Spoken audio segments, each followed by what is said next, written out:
So guys, thank you for watching this great video. I'm going to teach you the techniques of speed reading and high comprehension level. So guys, before we start getting into that, I have a question for you. How many of you viewers, how many books do you read a year? You're probably going to say one or two. Why? The average American reads 1 or 2 books a year. Why is this? Because they have a low comprehension level and the speed reading is so low. So they say, reading is not really worth my time because I cannot really have high reading. But overall, this new time, you start getting more ideas and more things in your mind so you can become the successful person that you want to become. Like, I want to be rich and everything, I need to start getting new ideas. And the best way to do that is by reading. So that's why I got engaged in speed reading and high comprehension. Let me tell you my story before I can teach you how to speed read. So, 2 years ago, I got into this topic, speed reading, because I really liked reading before, but I was taking such a long time.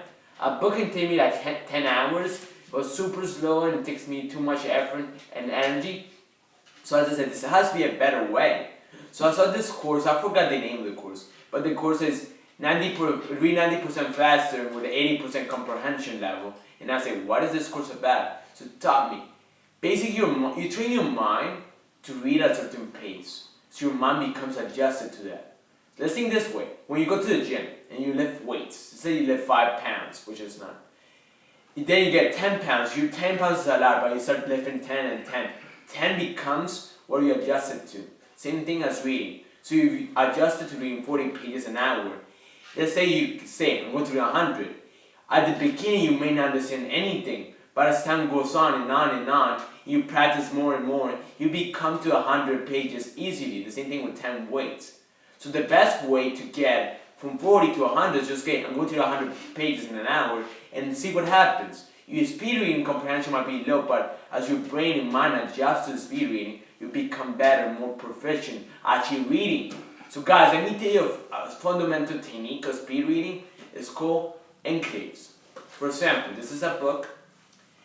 For example, the first page, your mind reads not in lines. Your mind doesn't read in lines. It reads by jumping words by words. So if you train your mind to jump higher and higher distance, you can actually read faster. For example, if you say by enclaves, I read here, then I jump here, I jump here, I jump here, jump here, jump here.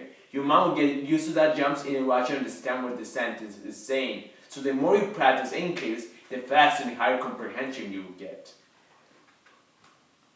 You can do that over and over. It's the same thing. Remember, if you really want to get fast and good at speed reading, practice makes the master. I got this course 2 years ago, and before I started seeing results, 20 hours. I read 20 hours straight. My reading comprehension was so low, but the more I practiced and the more practice, I got better. Like today, I went back to the fundamentals of the speed reading course, and actually went to read so many books in this past few days. My speed reading, I'm up to 100 words in 10 minutes, not to brag, it's all possible. You can read 100 pages in 10 minutes, but my comprehension is just catching up. I say by next week, my comprehension will be the same as before. My speed reading was 50 pages in 10 minutes, now it's 100. And I probably got the same comprehension. It's what you train your mind to be. There's new high levels. If you train your mind